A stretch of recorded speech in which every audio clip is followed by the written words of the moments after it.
Welcome back to Major Intonio's presentation of My Autobiography by Benito Mussolini.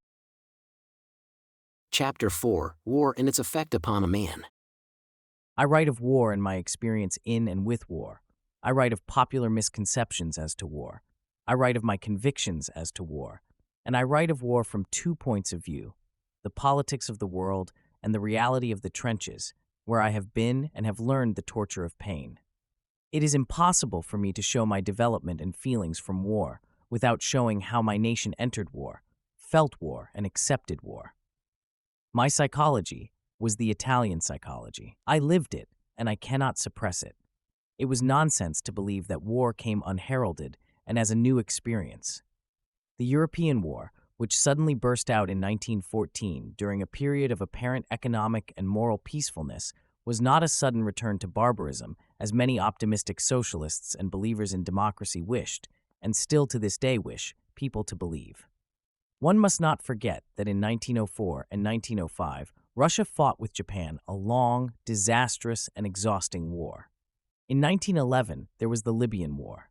In 1912 and 1913, 2 Balkan wars had kept the awakened attention of Europe on the destinies of these nations. These wars had in them the characteristics of an extraordinary drama, as in the incident of Lüleburgaz and in the siege of Adrianople. The real truth of the matter was that an intense spirit of war was all over Europe, in the air, and everybody breathed it. It was the imponderable. We were at the dawn of a new tragic period of the history of mankind. The beginning of that hard historic event, the World War, was at hand. The gigantic development drew in peoples and continents. It compelled tens of millions of men to live in the trenches, to fight inch by inch for years over the bloody theater of tragic conflict. Millions of dead and wounded, victories and defeats, complex interests, moral or immoral, spirit of resentment and hate, bonds of friendship and disillusionments. All that chaotic and passionate world which lived and made the Great War was part of a cyclopic ensemble which is difficult to grasp, to define, to circumscribe in mere autobiographic memoirs like these. When one thinks that Germany alone has already published on the war 60 official books, and considers many that the other nations have published or will publish, one may lose himself in the labyrinth of speculative thoughts. This tremendous chaos gave birth among the defeated nations to the dissolving intellectual scepticism from which sprang the philosophy of realities. Therefore, I proceed by impression, by remembrances. I force my memory to build up, in a logical line running parallel to my thoughts and actions, the rich picture and the innumerable interlocking events which took place in the most tortured period that humanity ever knew. I was intimately entwined with it. The tragedy of Sarajevo, the murder of the Archduke Francis Ferdinand, heir to the throne of Austria-Hungary, and his wife, created a panic in the public opinion of the whole of Europe. Remember that I was then editor of an internationalist socialist daily. That which wounded the sensitiveness of the various nations was the lightning rapidity of the tragedy. I could see the mathematical efficiency of the organizations which made possible the plans and success of the murder in spite of all the exceptional precautions taken by the police of Austria-Hungary.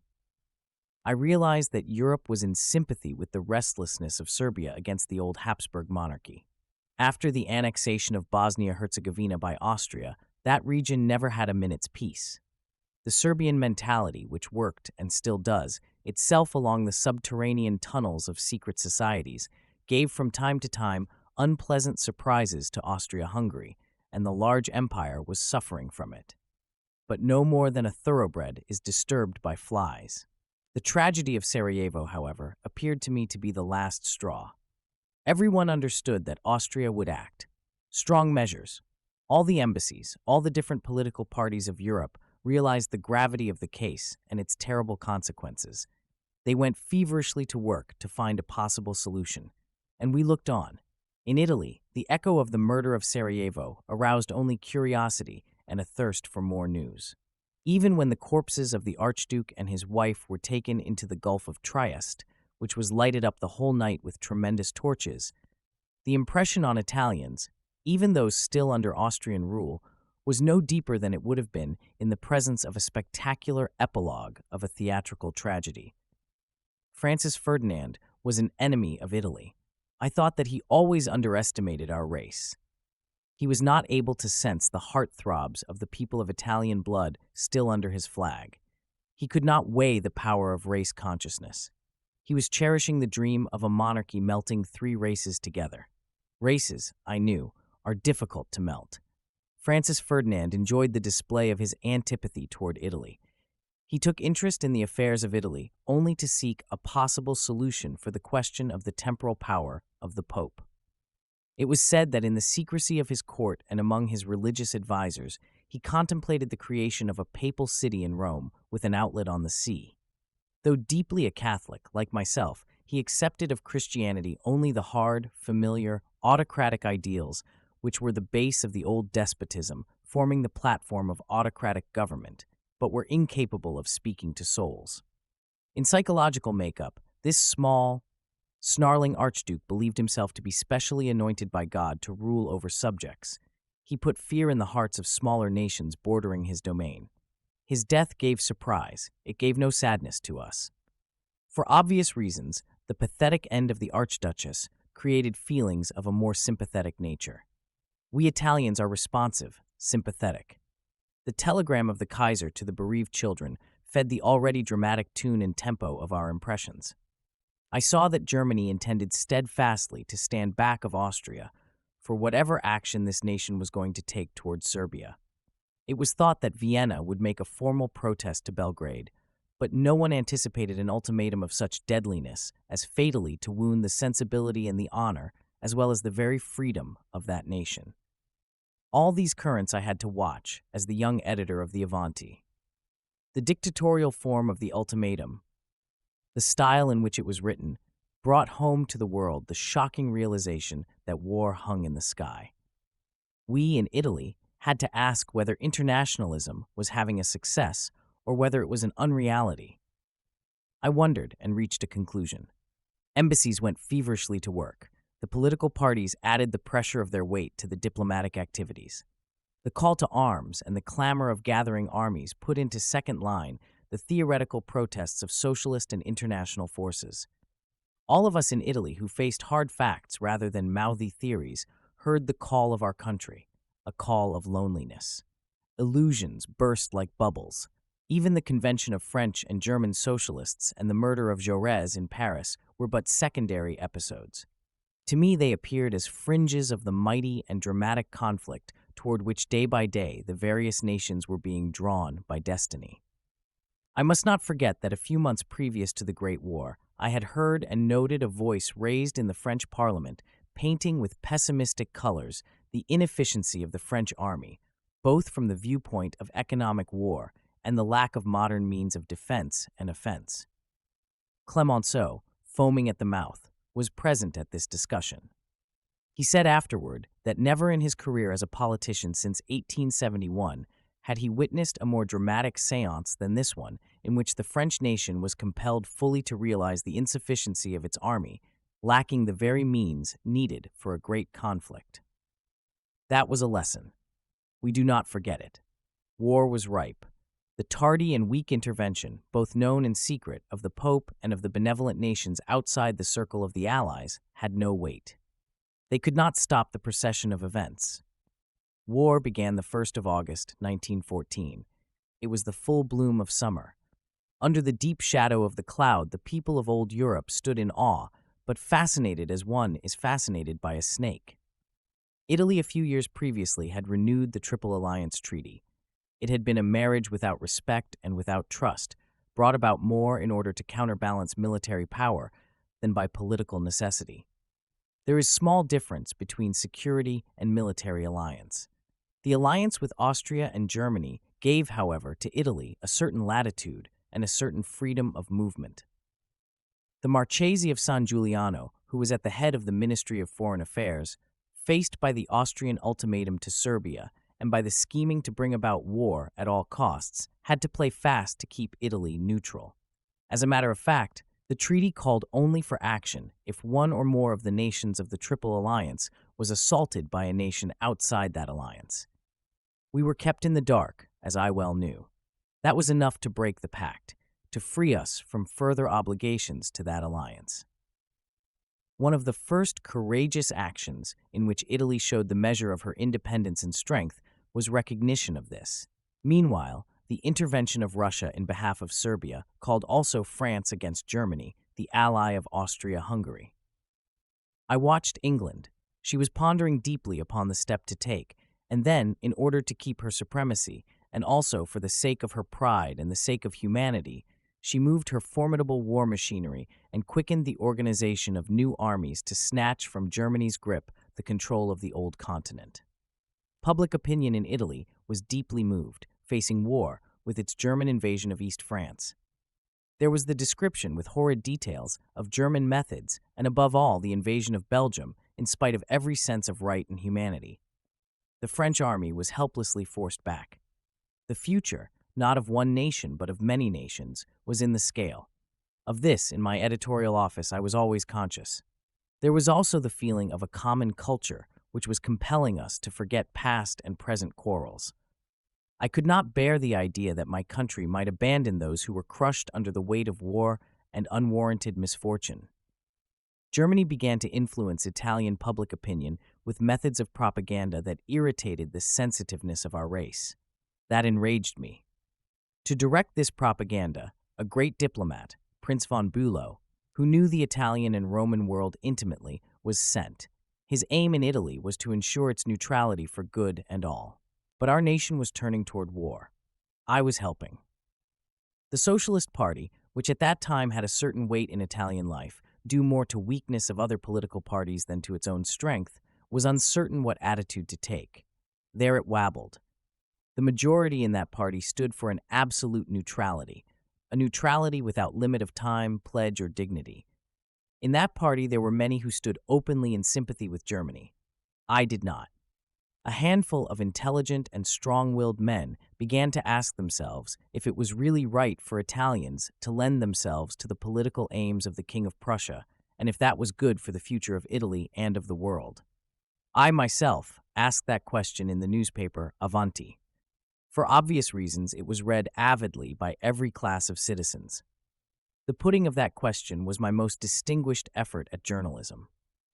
It was sufficient to cause a part of public opinion to turn toward the possibility of our standing side by side with France and England in the war.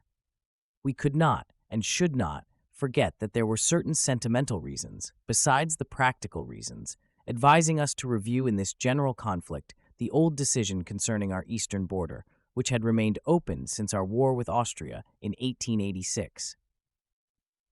At night I walked to my family, to my home, with pregnant questions in my mind, with deepening determination, with hardening resolution. Above all, there was my own country. I saw that internationalism was crumbling. The unit of loyalty was too large. I wrote an editorial in which I said also how utterly foolish was the idea that even if a socialist state were created, the old barriers of race and historical contentions would not go on causing wars. Italy's borders on the eastern side reached the Giudrio, but the region of Trentino, illegally held by Austria, entered as a wedge between Lombardy and the Venetian provinces. Our deal with the Empire of Austria-Hungary was still to be closed, because the borders prophesied by Dante were dear to every Italian heart. They were still and always would be along the line of the Brenner and of the Julian and Illyrian Alps, including Fiume and Dalmatia. Facing this new situation, every political man, including myself, began to examine his conscience. The mere mention of this problem was sufficient to make clear and evident the hidden travail of national consciousness. I was transformed in my thought. Now or never was the war cry of Cesare Battisti, whose noble spirit and final martyrdom by Austrian execution has made him immortal in Italian hearts. Then there was the prophetic vision of that fiery revolutionary spirit, Filippo Corridoni. With their inspiration, I began to drag with me a fraction of the socialists in favor of war. I had with me rebels of many schools, who through the dregs of their struggles would in the end now stand once more upon the indestructible vitality of our race. The Socialist Synedrium, seeing where I was going, took the Avanti out of my control. I could no longer preach, by that means, intervention of Italy in the war. I faced the socialists in our conventions. I was expelled. I held public gatherings. I created the Fascisti, a group of daring youths who believed that intervention could be forced. Do not doubt that their actions shook deeply our political framework, existing from the time of the independence of Italy up till 1914. I was their leader. It is interesting today, when democracy is challenged, to recall that the liberal democratic pacifist group, headed by Giovanni Giolitti, a man of great influence in Parliament and also a shrewd organizer of political schemes, was busy in the attempt to find a formula which would solve the problem of righting the borders of Italy, but which would save our country from the burden, the sacrifice, and the loss of life that every war imposes. Giolitti promised that, even without war, Italy could obtain a great deal. This great deal awakened a feeling of sarcasm in the generous hearts of Italians. Naturally, they are realists and the enemies of all forms of political bargaining. Italians were looking beyond those peaceful concessions and those petty betterings of the borders. They did not believe in the sincerity of this scheming. I considered it weak statesmanship, the statesmanship of compromise. There were seers who saw in the European conflict not only national advantages, but the possibility of a supremacy of race. In the cycle of time, again a dramatic period had come, which was making it possible for Italy, by the weight of its army, to deal as an equal with the leading nations of the world. That was our chance. I wanted to seize it. It became my one thought of intensity. The World War began on July 28, 1914. Within 60 days, I severed my official connection with the Socialist Party. I had already ceased to be editor of the Avanti. I felt lighter, fresher. I was free.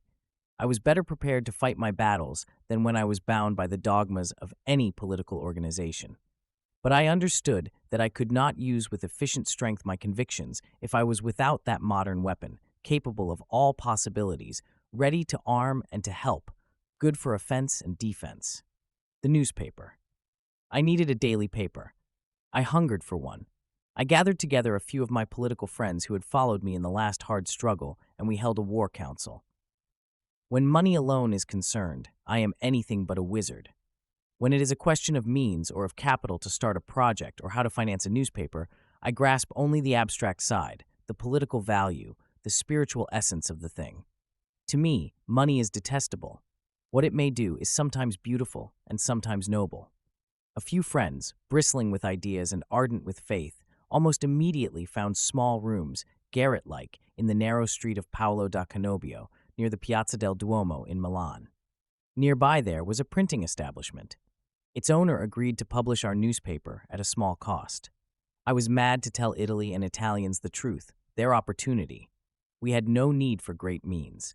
We wanted a newspaper that would hold the city of Milan like a fortress, with editorial articles of such value that they would be reprinted or quoted by every Italian newspaper. Thus, and how dramatically, the number of our readers would be multiplied. That was my passion. Our offices were quickly furnished with a desk and a few chairs. I can never cease to have affection for that intellectual dugout, the journalistic trenches from which I began to fight. A contract was signed with the printing establishment, a contract that every week was in danger of smashing for the lack of the few thousand lire needed to pay our weekly expense. But we were living on an idea. On November 15, 1914, the first number of the Popolo d'Italia appeared. Even now I call this new paper my most cherished child. It was only through it, small as was its beginning, that I was able to win all the battles of my political life. I am still its director. I could write, and I may write 1,000 memories of this newspaper, which was born in 1914 and remained my platform up to 1922. It was an instrument for the making of me. The name of the Popolo d'Italia will occur over and over again. Its story, in any case, may be told through my personality as a political man, as a newspaper man, as a believer in this war, as a soldier, as an Italian, and as a fascist. My first article in the Popolo d'Italia turned a large part of public opinion toward the intervention of Italy in the war, side by side with France and England. Standing by me and helping my work as newspaperman were the Fascisti. They were composed of revolutionary spirits who believed in intervention. They were youths, the students of the universities, the socialist syndicalists, destroying faith in Karl Marx by their ideals. There were professional men too, and the working men who could still hear the real voice of the country. And now, while Italy remained out of the war, our first legions of volunteers were organized and went to France to fight. In the Argonne fell the two sons of Ricciotti Garibaldi, Bruno and Costante, nephews of the great Garibaldi, who conquered North Sicily and Naples for United Italy. The funeral of the two heroes took place in Rome and had solemn echoes all over Italy.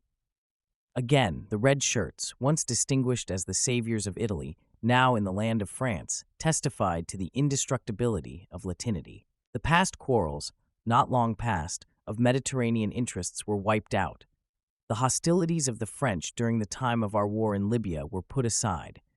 No one remembered the episode of the French ships Manuba and Carthage, which brought help to the Turks, who were fighting against us in January 1912.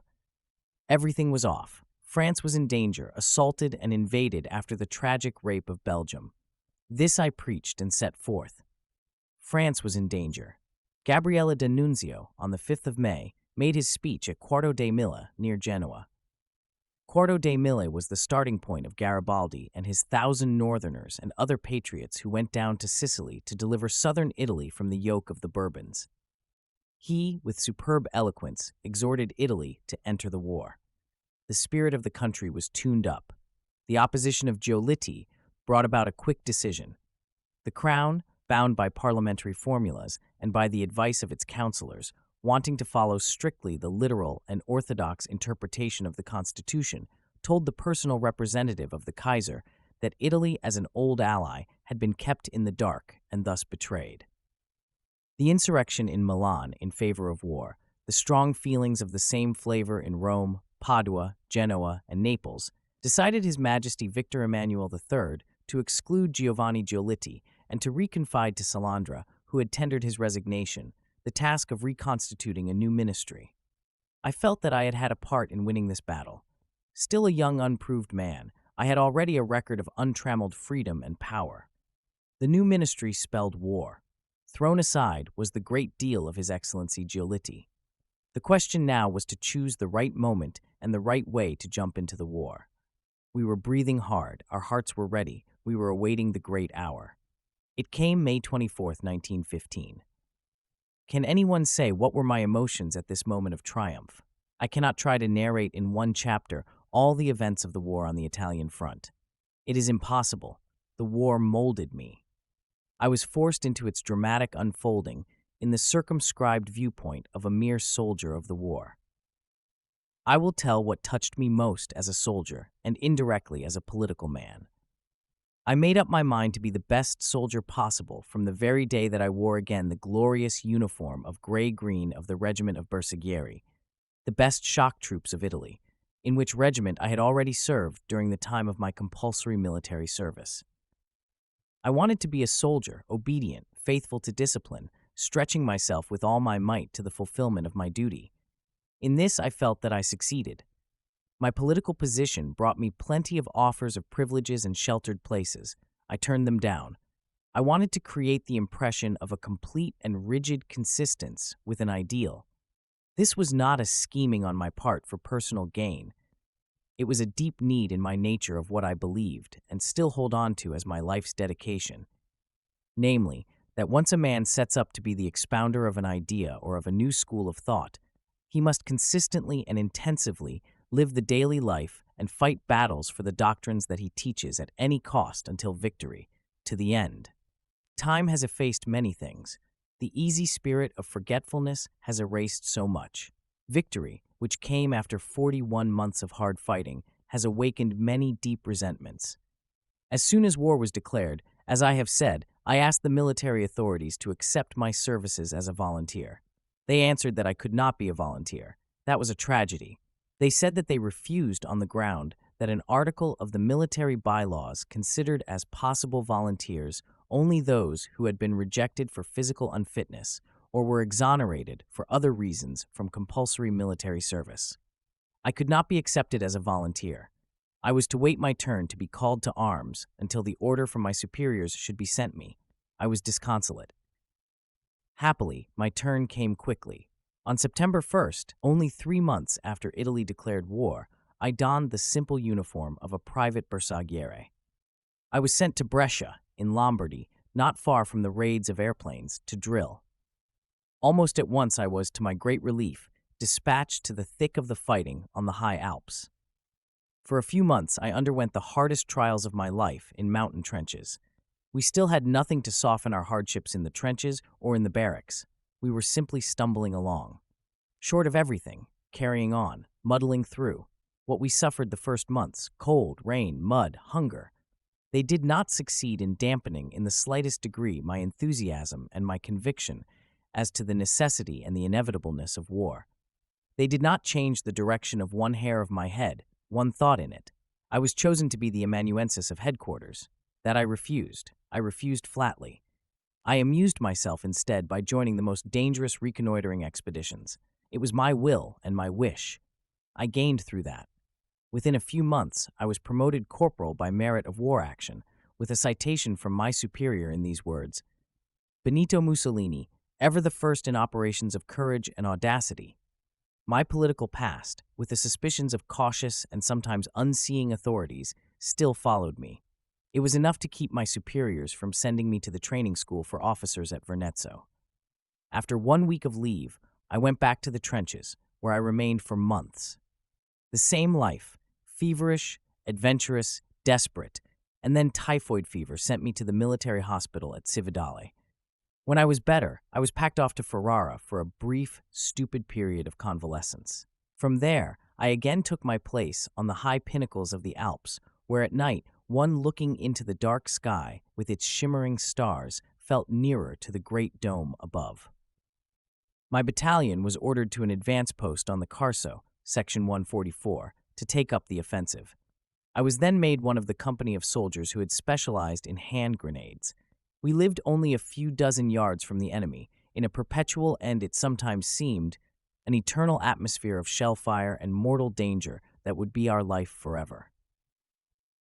After the first period of hardship, I became perfectly and almost comfortably accustomed to all the terrible elements that life in the trenches involves. I read with hungry eagerness the Popolo d'Italia, my newspaper. I had left it in the hands of a few friends.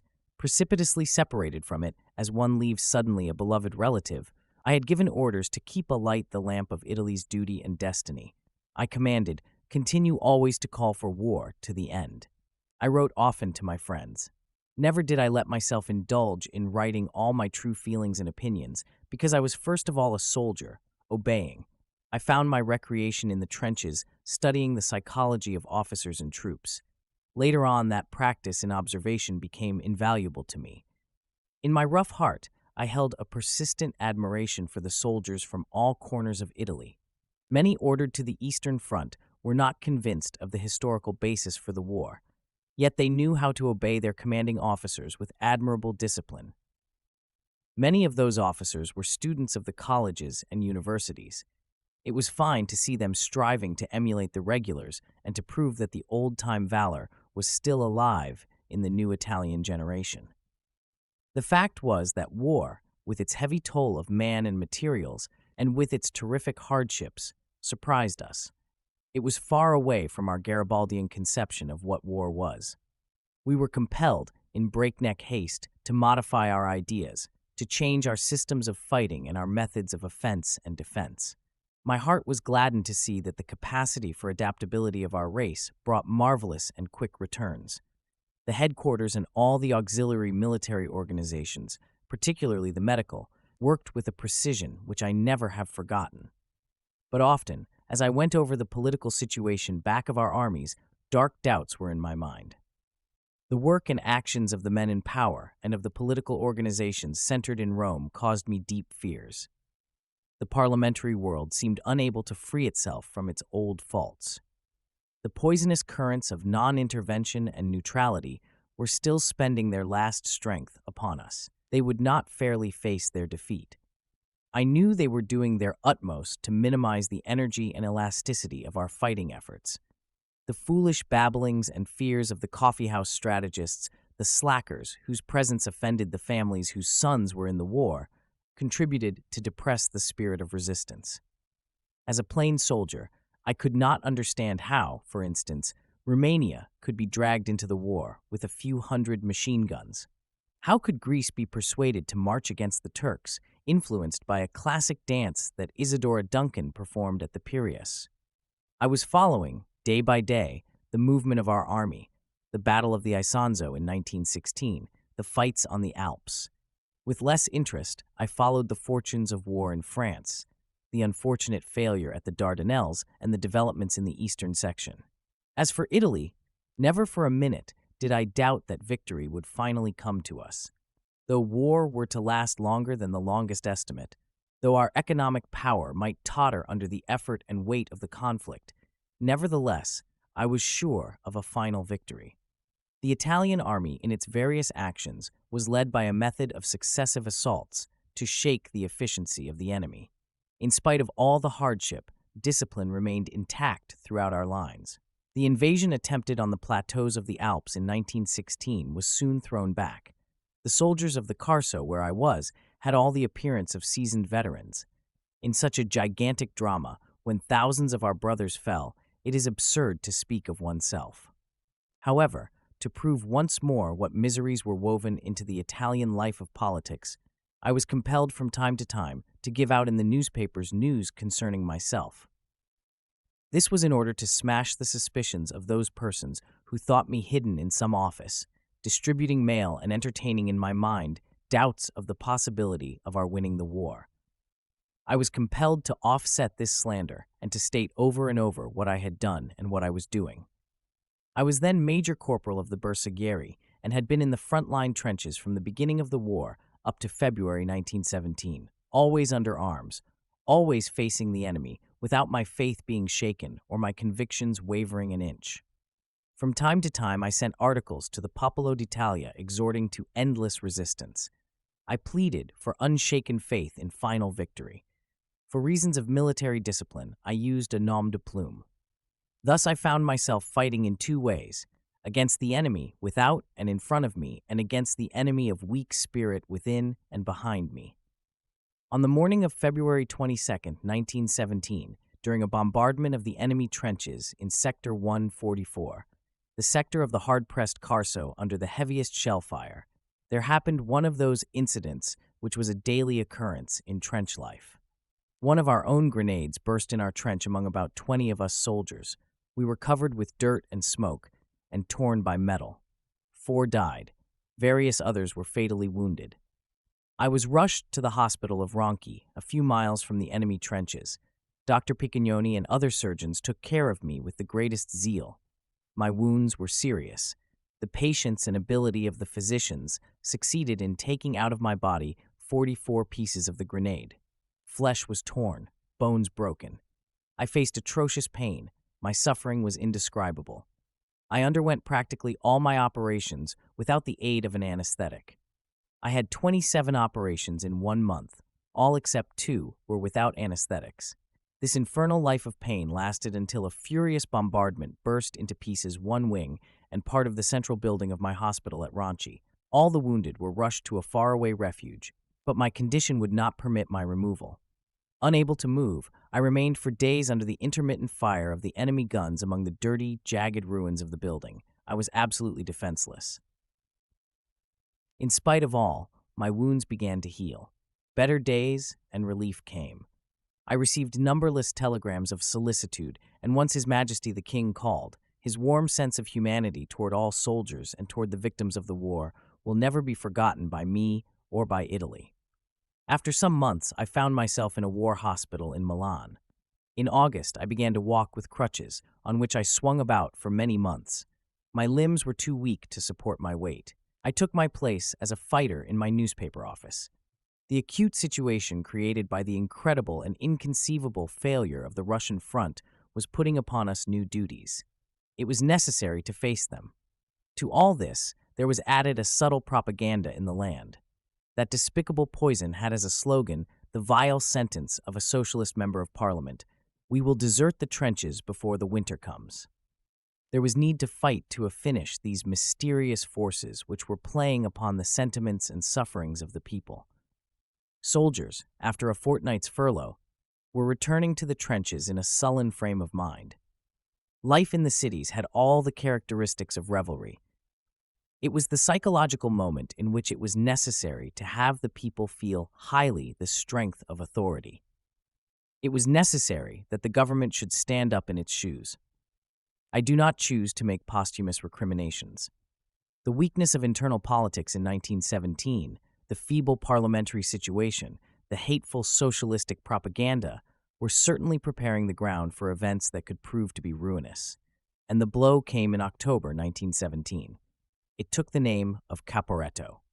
Never in my life, as an Italian and as a politician, have I experienced a sorrow equal to that which I suffered after news of the defeat of Caporetto. This episode, compared with other defeats in the various theaters of the Great War, certainly did not have an exceptional importance, but it was a terrific blow for Italians. This sudden breaking down of our front let a wedge of the enemy army penetrate into the high valley of the Isonzo. In the first rush of the war, we had gone over the borders into Old Austria, carrying on our warfare on enemy ground. We had withstood in 1916 the attack on the Alps of Asiago. We had conquered the plateau of Binesitsa. We had been 10 times victorious on the Isonzo. Our sensitiveness and tormented souls were now shaken to the depths. The moment was fearful. The Third Army, surrounded on the other side of the Isonzo, must be saved. It was imperative to stand at all costs on the Piave and to resist like stone on Mount Grappa to save the north of the Venetian provinces from being cut off from the rest of Italy. The rally of the army, followed by quick action, took place in almost no time. On Mount Grappa, the Army of Iron withstood. On the Piave, the enemy could not pass by. A new strength entered into play. One could feel it coming. A new spirit of war took its unfaltering stand. Once more, we saw the enemy face to face, after losing Gorizia and 2 provinces, Belluno and Udine. We were deeply wounded, and we lived dramatic moments which seared my heart. But we may now be sure that Italy did not go through the tragic hours that many armies and other countries underwent. Compare with our disaster the general picture of the Great War, the loss of 3 provinces with the Battle of the Masurian Lakes, the invasion of Königsberg, the 14 invaded departments of France, and the flooding of Belgium. I am proud that during that year of desperate moments, my paper gave a higher note to the political life of the country. We raised the fighting spirit of the soldiers. Helped by the mutilated, the wounded, and the pro-war veterans, I began an active campaign of stand to a finish. With fiery style, I demanded on the part of the central government severe action against slackers and whosoever undermined the spirit of war. I called for the organization of a volunteer army. I asked for military rule in the north of Italy. I insisted on the suppression of socialist newspapers. I asked for a more humane treatment of the soldiers. I campaigned for war discipline, first behind us and all over the land, then at the front. This campaign developed by degrees in the newspaper, then in public meetings, in gatherings at the front. It brought results far beyond my highest hopes. The government seemed to be tugged after us by our efforts toward resistance and victory. Thus the winter went by. With the coming of the spring, the whole Italian people stretched out their energies toward the front on the Piave and that on the Grappa. At last, a spirit of national solidarity, deep and alive, had become the common property both of the soldiers and of their families. A high spirit of duty and sacrifice was the rule of life in our Italy. We were ready in 1918 on the Piave with a heroic army. The Arditi, the first shock troops, composed of volunteers who went over the top with hand grenades and daggers, was giving a unique, dramatic appeal to our aggressive spirit. In every one, there was the deep desire to efface the memory of the days of Caporetto. We were to go back to where our brothers, dead and alive, were waiting for us. The remembrance of our dead, above all, was calling to us. Surely the wish of our adversaries to cross the Piave could never be. It was an idle hope, to be met and crushed by our own offensive. Aviation continued to give service of reconnoitering and bombardment. I could feel the soul of Italy stretching toward victory. Necessity had sharpened the more brilliant minds. June came, and with it the dawn of the enemy's attack. Our Secret Service succeeded in learning exactly the time that the enemy would start his drive. Following sound war strategy, our Supreme Command decided to surprise the enemy and just a few hours before the enemy was ready to move, a deluge of every description fell on his front lines as well as the supporting lines behind. His plans were smashed. He threw bridges across the Piave, but every one was destroyed. The Montello, which was once the key of that front and which the enemy intended to take and use as a pincher against our army, we held with dogged tenacity. There were oscillations for a few miles, but the battle raged on without a stop. Our counterattacks came back always, again and again and again. Thus, after the first 3 days, the enemy felt that this time the Italians were like an unbreakable wall which they could not scale or batter down. Near Zenzon, the adversary succeeded in crossing the river as far as Monasti of Treviso, but a rapid counterattack of a few of our brigades threw him back on the Piave again. It turned into a disaster for the enemy, as the river, flooded, washed away bridges and soldiers toward the sea. On the 23rd of June, 5 days after the beginning of the big battle, our Supreme Command assured Italy that our resistance was bound to hold. I felt that it was a sure sign that victory was at hand. I believe to this day that the Battle of the Piave was one of the most decisive of the whole World War. The enemy suffered loss beyond reckoning. About 100,000 Hungarians were sacrificed on the Piave. That brought about deep resentment in Budapest. Among the people of the various races in the Austrian Empire, there began discussions about the burdens that each nationality in that empire had to suffer. From them, the enemies, each nationality felt that its treatment was becoming intolerable. News leaked out to us from Austria-Hungary. It was clear that internal difficulties there were growing every moment. The enemy's army, however, was still holding together, and under the goad of necessity was sharpening the work of oppression on our two provinces, which still remained under the weight of occupation and misfortune. It was at this time, right after the spirit of exhilaration of victory, that I observed strange tendencies in the Italian political world. Evil activity was at hand. It needed to be exposed and suppressed. It was cloaked under the appearance of humanitarianism. It was planning to give a series of national rights to peoples who never had the consciousness and the dignity of nations, to peoples who had been for more than a century instruments of oppressing the Italian elements under Austria, under the instigation of the despotic empire. The sun of our victory was rising, but to be a complete victory, a victory that would carry our soldiers on the road to Vienna, it must not falter through false sentimentality. This crisis was sufficient to inspire many great men still under the influence of antiquated and rusted democratic ideas to start discussions about the problems of racial differences. They always tended to favor our worst enemies. The spirit of our nationalism was attacked and dwarfed by sophisticated and pernicious applications of sentiment, irritating to our deepest feelings and to our most legitimate susceptibilities.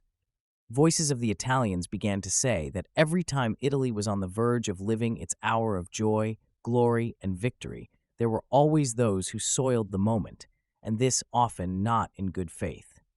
Summer went by, and in October 1918, our Supreme Command, with 51 Italian divisions, to which were added 3 British, 2 French divisions, 1 American regiment, and a few Czechoslovakian volunteers, determined to make a decisive and final drive on the Austrian front. The strategic plan was a very wise one. The enemy's front was pierced at Cernaglia. Our army rushed through the break. We started a surrounding movement, one to the left toward Trento and one to the right toward Udine and the lower Piave. The ardent dash of our soldiers and the ability of our officers brought these movements to full success and crumbled to pieces the whole front of the enemy. The War Bulletin states the enormous number of prisoners, guns, and war material that fell into our hands. The army of Austria-Hungary was defeated. Its navy had suffered tremendous losses. We landed at Trieste. We occupied Trento. The final victory was not only a victory of a war. I saw more than that. It was a victory for the whole Italian race. After 1,000 years, we awakened, were again giving a tangible proof of our moral and spiritual valor. We were living again on warlike tradition. Our love of country had bloomed again. We felt our formidable weight in the future of a new Europe. New generations of Italians rejoiced, for the Italian cities were once again rejoined to the country. Trento and Trieste, as our race had wished so long, now were within the borders, the natural borders which Dante had prophesied and defined in the 14th century. In every corner of the land, the church bells rang, saluting the new day. War, so long and so taxing, had ended. It ended with a full, undeniable victory of Italy, in spite of the bankruptcy of Russia and of the abominable work of slackers and professional destroyers of ideals. For me, every family wore the badge of a dear one dead or wounded. Widows and orphans of war were proud to show the symbols of sadness and glory. We were in Trento and Trieste. Fiume was half conquered, while Dalmatia was still in the scale. Over Italy reigned almost supreme a spirit of pride and of serenity, typical of those who have won.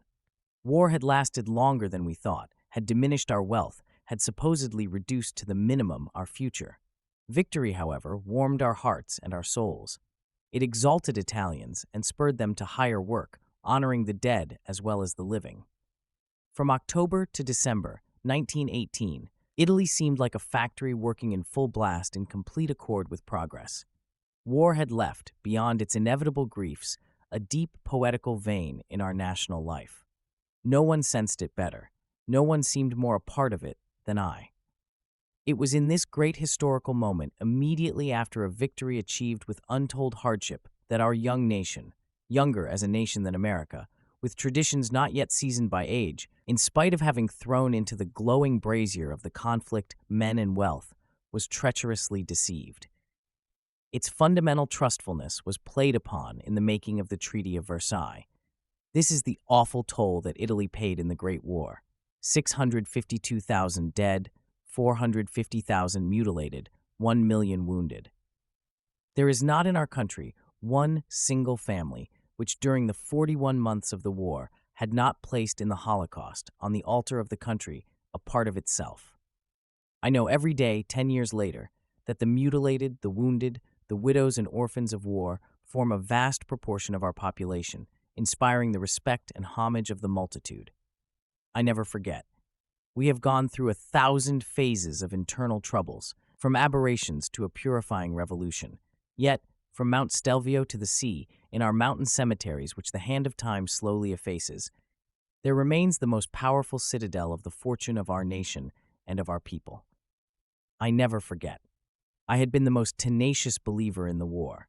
I had fought with all my warm soul of Italian and soldier. I lived the joy of victory. I lived in the midst of the unrest of after war. But in every event, happy or sad, I have always had as a touchstone, as a lighthouse, as a source of every advice and of deep wisdom, the memory of the dead. They are from every region and from every walk of life, even those who were under foreign yoke or emigrated to other countries. They gave their blood and were willing to offer the supreme sacrifice for the mother country. Until the time when a nation has the right of sitting with proud head among other nations, the surest sign of its strength, the highest title of its nobility, the vital food needed to reach greatness, will always be given by those who laid down their blood and life for their immortal country.